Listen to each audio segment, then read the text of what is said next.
Shalom saudara yang dikasih dalam Tuhan, puji Tuhan. Hari ini kembali lagi saya menyapa setiap umat Tuhan dimanapun Bapak Ibu Saudara berada yang mengambil waktu untuk merenungkan firman Tuhan melalui program Bible and Coffee. Saudara yang dikasih dalam Tuhan, saya rindu program ini boleh menjadi berkat buat banyak orang, sehingga saya minta kesediaan setiap umat Tuhan yang sudah diberkati melalui program Bible and Coffee ini, bantu bagikan kembali, reshare kembali, sehingga berkat yang kita terima juga dapat diterima oleh banyak orang lainnya. Nah, saudara yang dikasih dalam Tuhan, bagi umat Tuhan yang baru pertama kali mendengarkan renungan singkat melalui program Bible and Coffee ini, saya Pastor Glenn Latuheru menyambut hangat setiap umat Tuhan untuk tetap tertanam dalam firman Tuhan. Karena hari-hari ini bukanlah hari-hari yang mudah, itu sebabnya kita perlu tetap dekat dan tertanam dalam firman Tuhan, karena segala sesuatu akan digoncangkan, tetapi orang yang tinggal tetap dalam firman Tuhan akan tidak tergoncangkan. Jika program ini memberkati saudara,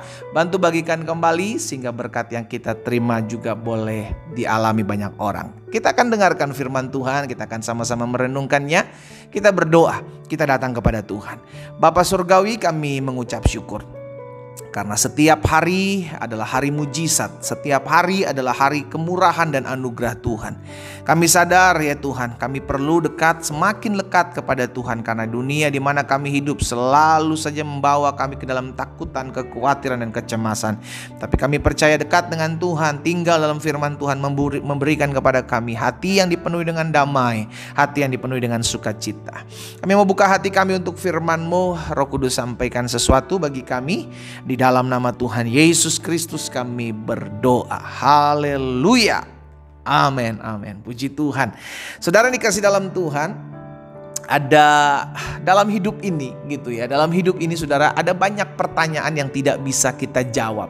Ya, ada banyak pertanyaan yang tidak bisa kita jawab, yang sering kali kalau kita cari tahu jawabannya justru kita akan tersesat, kita akan terhilang.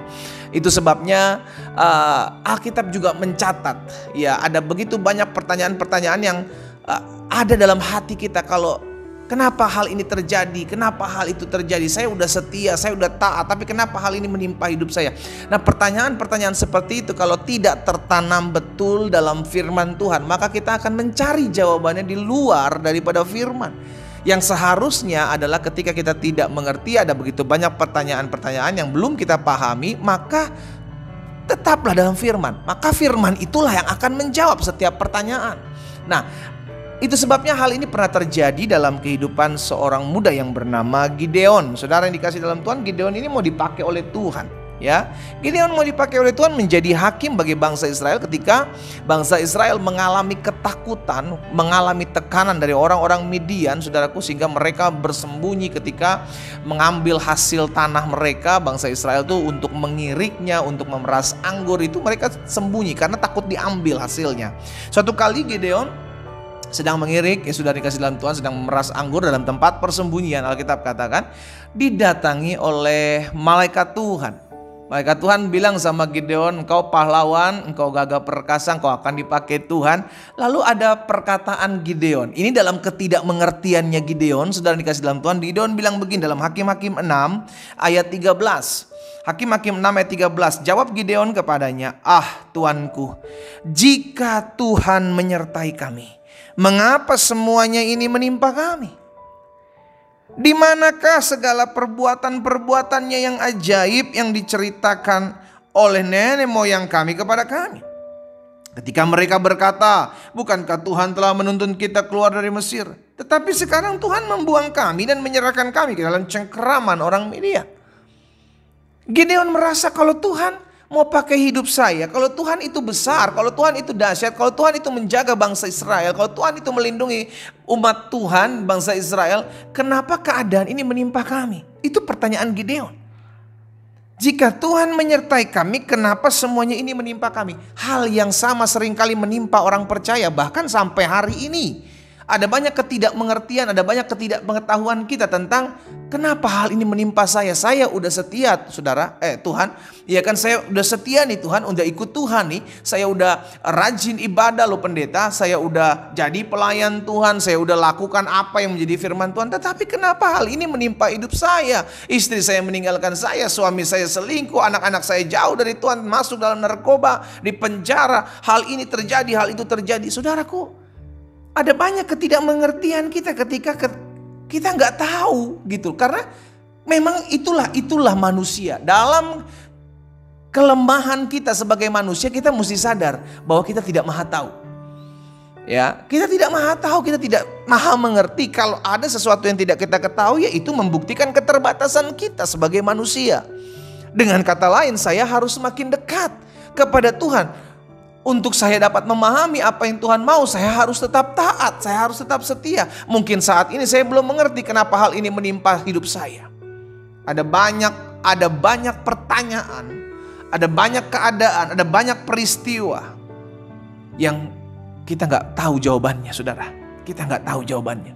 Suatu kali Tuhan Yesus berjalan bersama-sama dengan murid-murid, lalu mereka melihat seorang buta yang sejak lahir buta. Lalu murid-murid tanya sama Yesus, "Rabi, siapa yang berbuat dosa?" Iya kan? Hal ini tercatat dalam Yohanes 9 ayat 23. Kita lihat ayat 2 dan ayat 3. Yohanes 9 ayat 2 dan ayat 3. Murid-murid Yesus bertanya kepada Yesus, "Rabi, siapa yang berbuat dosa? Orang ini sendiri atau orang tuanya? Sehingga ia dilahirkan buta?" Jawab Yesus, "Bukan dia, bukan juga orang tuanya, tetapi karena pekerjaan-pekerjaan Allah harus dinyatakan di dalam dia." Lihat saudara, kalau jadi orang buta itu dia akan bertanya-tanya, "Loh, kalau bukan karena dosa saya, kenapa saya dilahirkan buta? Kalau bukan karena dosa orang tua saya, kenapa Tuhan jahat, Tuhan kejam? Manakah Tuhan yang dibilang Tuhan penuh kasih?" Haleluya. Bukankah itu yang akan ada dalam pikiran atau hati orang buta yang lahir ini? Itu yang sama terjadi dalam kehidupan kita. Kalau hal sesuatu yang jahat, yang kita pikir, "Oh, Tuhan gak adil dong. Saya gak lakukan apa-apa, tapi kenapa hal ini menimpa hidup saya?" Ada banyak hal-hal, kejadian-kejadian, bahkan peristiwa-peristiwa, keadaan-keadaan yang membuat kita kayak mulai komplain sama Tuhan. Karena kita berpikir Tuhan kayak gak adil, kita kayak mencurigai Tuhan. Itulah penyebab kenapa ada orang-orang yang akhirnya pergi meninggalkan Yesus. Karena merasa Tuhan gak adil lah, gak fair loh. Saya udah lakukan ini untuk pekerjaan Tuhan, saya udah lakukan ini untuk kerjaan Tuhan, saya udah setia sama Tuhan. Tetapi kenapa hal ini menimpa hidup saya? Kenapa hal yang terjadi? Jangan-jangan engkau bukan Tuhan. Ujung-ujungnya seperti itu sudah dikasih dalam Tuhan. Kita lupa bahwa hal ini salah satunya adalah membuktikan bahwa kita sebagai manusia tidak maha tahu. Kalau kita tahu sebagai manusia kita tidak maha tahu, maka bagian kita percaya dan berserah. Haleluya. Percaya saja. Berserah saja. Yesus ngomong sama Petrus ketika Petrus tanya, "Kenapa engkau guru membasuh kakiku?" Yesus bilang apa sama Petrus? "Petrus, apa yang kuperbuat engkau tidak tahu sekarang. Tetapi engkau akan mengertinya kelak. Sekarang kau belum ngerti.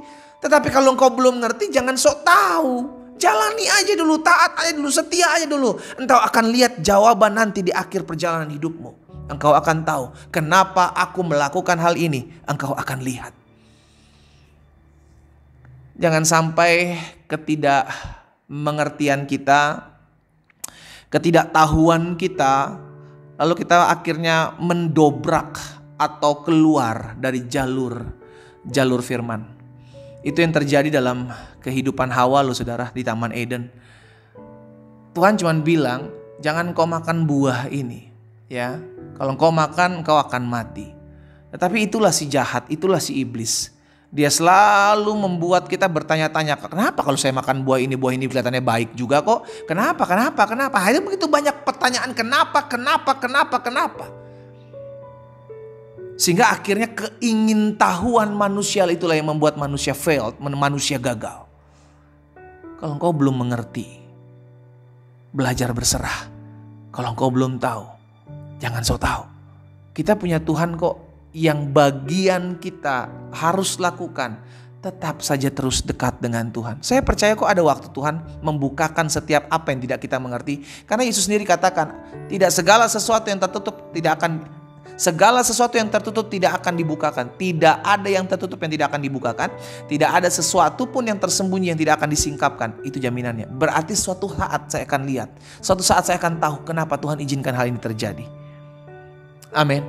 Kalau ada keadaan yang hari ini engkau sedang hadapi, engkau belum ngerti, tetap setia, tetap taat, tetap jalani, tetap lakukan firman.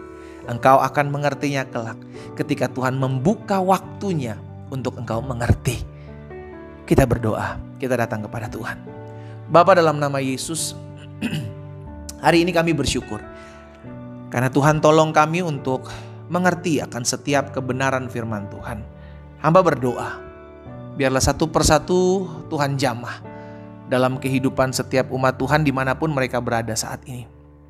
Tuhan tolong kami, kalaupun ada keadaan yang sulit yang sedang kami hadapi, yang kami rasa ini tidak adil dalam hidup kami. Kami rasa ini sulit untuk kami pahami, mengerti kenapa hal ini terjadi menimpa hidup kami. Kenapa Tuhan izinkan hal ini datang dalam hidup kami. Ketika hal itu ada dalam hati umat Tuhan dan Tuhan lihat ada dalam hati setiap mereka yang mendengarkan firman-Mu hari ini, Bapa, hamba berdoa dalam nama Yesus. Berikan mereka hati yang mau tetap percaya kepada Tuhan. Berikan mereka hati yang tidak penuh kecurigaan terhadap Engkau ya Allah. Hamba berdoa di dalam nama Tuhan Yesus, sehingga kami tetap terus menempatkan Tuhan pada posisinya. Engkau Tuhan, apapun yang Kau buat itu baik bagi kami. Engkau Tuhan, sekalipun kami belum mengerti, Engkau tahu rancangan yang terbaik buat kami. Hamba berdoa, kalau ada yang sakit Tuhan jamah dan sembuhkan. Kalau ada yang tawar hati, biarlah Tuhan penuhi dengan kasih dan damai sejahtera-Mu dimanapun mereka berada. Hamba berdoa di dalam nama Tuhan Yesus Kristus. Amin. Kita nikmati kopi kita, saudara. Haleluya. Jika ada sesuatu yang belum kau mengerti dalam jalan-jalan hidupmu, tetap tertanam dalam firman. Tetap renungkan firman. Karena kau akan melihatnya kelak. Tuhan akan membukakan segala sesuatu dan akan menjawabnya tepat pada waktunya. Tetap setia. Tuhan Yesus memberkati.